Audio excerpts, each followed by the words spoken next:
오늘 본문을 가지고 우리가 교회가 멀리해야 하는 것이라는 제목으로 함께 말씀을 나누려고 합니다.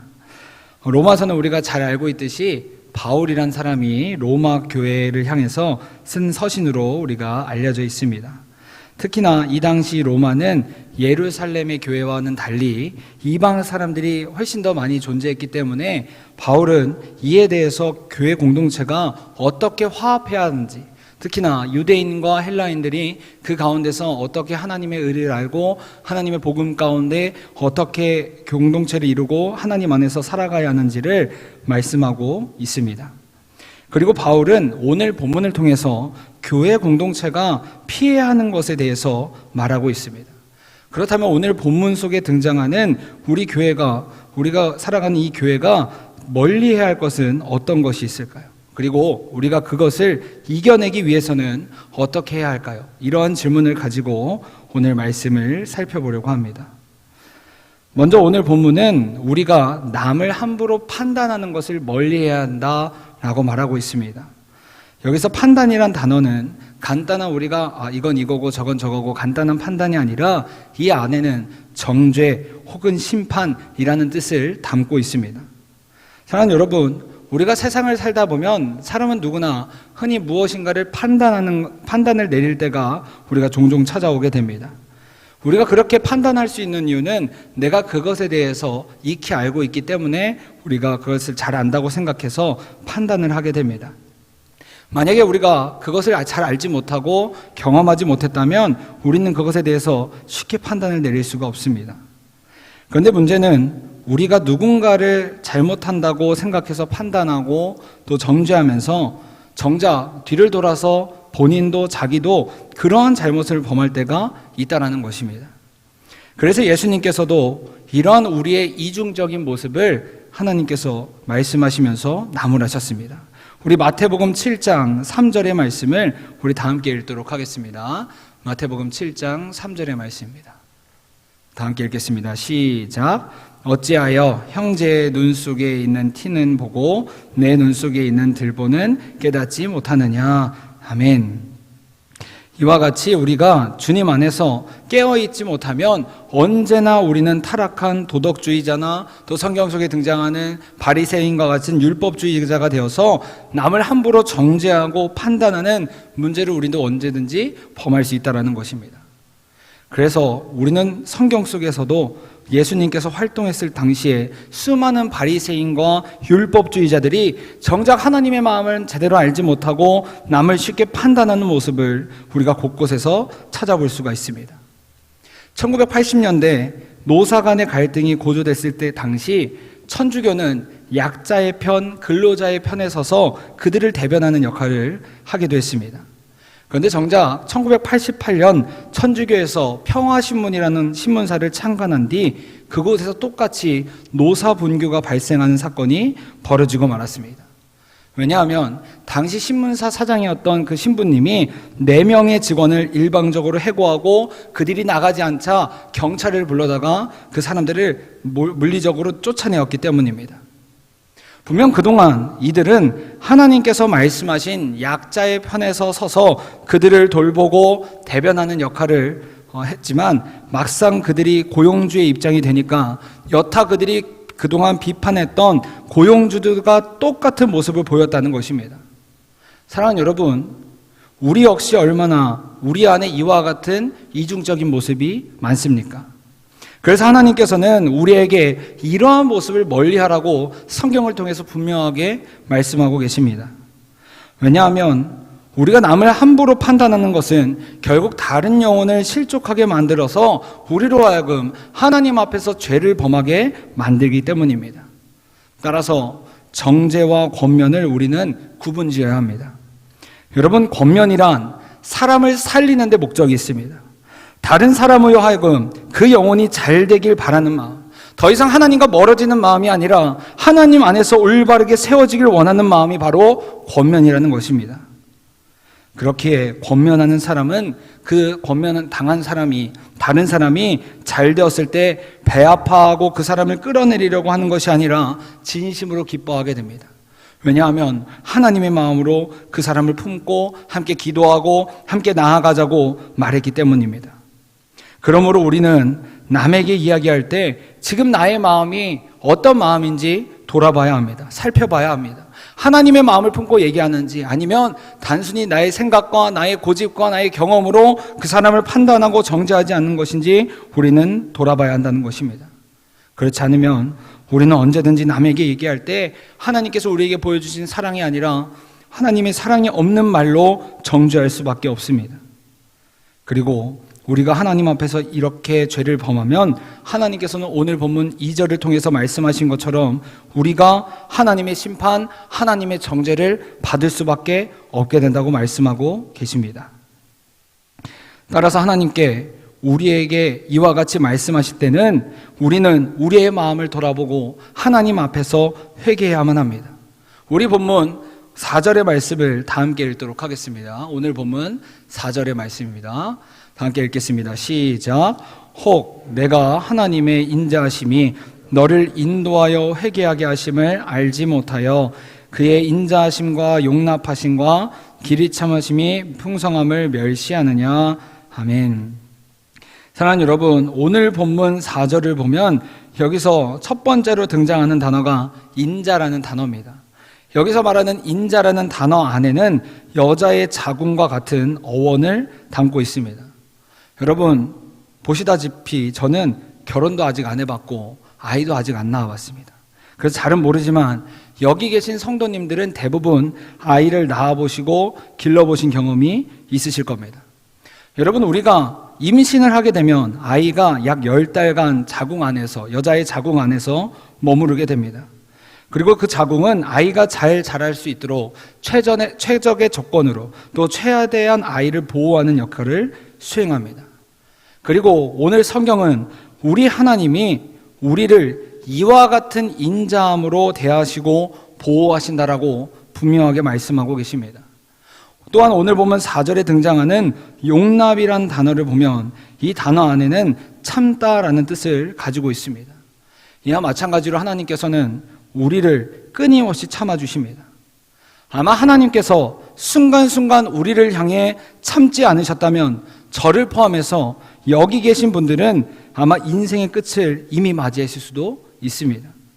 사랑하는 여러분, 우리 모두가 어떤 일에 대해서, 특히나 자녀 일이든지 직장의 일이든지 사람과의 관계의 문제든지 참아본 경험이 있으실 것입니다.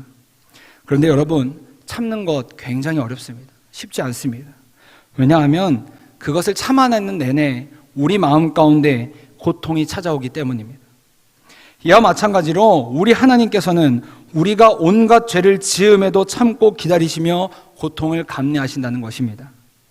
왜냐하면 우리에게 회개할 기회를 주시기 때문입니다. 따라서 우리 하나님께서 우리에게 기회를 주시고 기다려주시는 이유는 오늘 보면 4절의 말씀처럼 우리가 하나님 앞에 나와서 회개하길 원하시기 때문입니다. 그렇게 우리는 밖으로 향했던 우리의 눈을 이제 우리 자신을 향하도록 해야 합니다. 우리의 마음을 먼저 돌아보고 우리가 사랑이 없이 남을 대했던 마음, 우리 안에 있었던 이중적인 마음, 강팍했던 그 마음을 우리는 갈아엎어야 합니다. 그래야지만 우리의 마음 안에 주님으로 말미암아 새로운 생명의 싹을 틔울 수가 있습니다. 그렇기에 우리는 오늘도 하나님께 감사할 수가 있다는 것입니다. 왜냐하면 하나님의 말씀을 통해 나를 돌아보고 회개할 수 있기 때문입니다. 그래서 종교개혁가 마틴 루터는 이렇게 말했습니다. 성도의 믿음이 커지면 커질수록, 그리고 하나님의 은혜가 깊어지면 깊어질수록 그 사람은 자신이 얼마나 하나님 앞에 큰 죄인임을 깨닫게 된다. 그리고 자신이 큰 죄인임을 깨달을수록 그는 더 큰 의인이라고 말했다는 것입니다. 왜냐하면 하나님의 은혜가 우리에게 임하면 임할수록, 예전에는 내가 느끼기에 내 안에 전혀 문제가 없었던 것 같지만 그것이 하나님 앞에 나오면 나올수록, 겸손한 모습을 보이면 보일수록 하나님 안에서 내가 큰 죄인이구나, 내가 하나님 앞에 정말 죄인이구나 우리가 깨닫고 정말 말씀을 의지하여서 하나님만을 의지하여서 살아가려고 애쓸 수밖에 없기 때문입니다. 그러므로 사랑하는 여러분, 바라기는 우리 안에 있는 들보를 뽑아낼 수 있길 간절히 바랍니다. 그래서 티끌이 있는 형제 자매를 만나게 된다면 우리가 하나님의 긍휼하심을 품고 하나님의 사랑으로 우리가 권면하며 그 영혼을 세워갈 수 있길 간절히 바랍니다. 두 번째로 오늘 성경은 우리에게 당을 짓는 것을 멀리하라고 말하고 있습니다. 사람은 누구나 당을 짓는 모습을 보입니다. 그리고 애석하게도 이와 같은 모습을 우리가 싫어하고 멀리한다고 할지라도 이것은 우리의 생활 깊숙하게 뿌리 내려져 있습니다. 대표적으로는 정치적으로 사람들이 당을 만들어서 자신들이 추구하는 방향과 이익을 관철시키기 위해 노력하는 모습을 우리가 매스컴을 통해서 쉽게 찾아볼 수 있습니다. 뿐만 아니라 우리가 일상 속에서 소위 말하는 끼리끼리 모이는 모습 역시 당을 짓는 것이라고 할 수 있는데, 이처럼 우리가 당을 짓는 것은 우리의 일상생활 속에서 생각보다 가까이 우리에게 위치하고 있습니다. 이와 같이 사람들이 당을 짓는 이유는 바로 자신들이 추구하고 있는 자신들이 추구하고 있는 목적이 같다고 생각하기 때문입니다. 하지만 오늘 성경은 우리에게 우리가 교회 안에서 당을 짓는 것을 경계해야 한다라고 분명하게 말하고 있습니다. 왜냐하면 동일한 하나님의 부르심을 받은 성도인 우리가 교회 안에서 끼리끼리 당을 짓거나 교회 안에서 누군가를 배척하며 당을 짓는다는 것은 우리의 유일한 의인 하나님의 의가 아니라 내 안에 있는 다른 목적, 내 안에 있는 또 다른 의를 우리가 따르고 있다는 증거가 되기 때문입니다. 이것을 가장 잘 보여주는 모습 중에 하나가 바로 고린도전서에 등장하고 있는 고린도 교회의 모습이었습니다. 우리가 잘 알고 있듯이 고린도 교회는 바울이라는 사람이 약 1년 반 동안 그 지역에 머물면서 함께 전도하고 말씀을 나누고 양육하며 세웠던 교회였습니다. 그래서 바울에게 있어서 이 고린도 교회는 마치 영적인 자녀들과 같은 존재로서 그 마음 가운데 품고 있었습니다. 그러나 바울이 떠난 그 교회 가운데 이상한 소문이 들려오기 시작했습니다.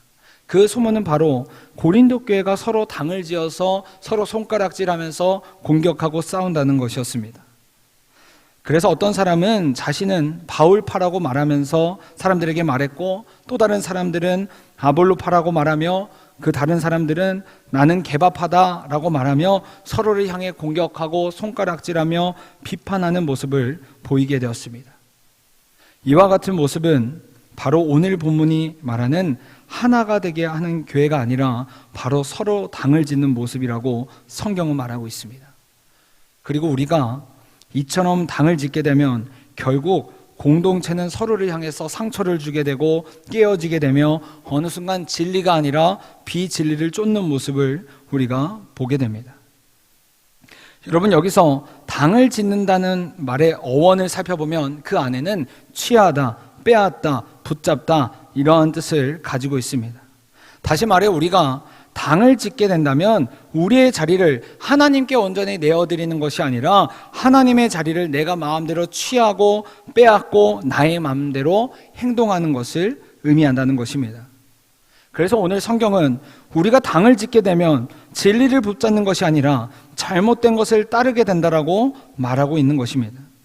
사랑하는 여러분, 사탄은 언제나 하나님의 사람을 취하면서 자기의 편으로 만들려고 노력합니다.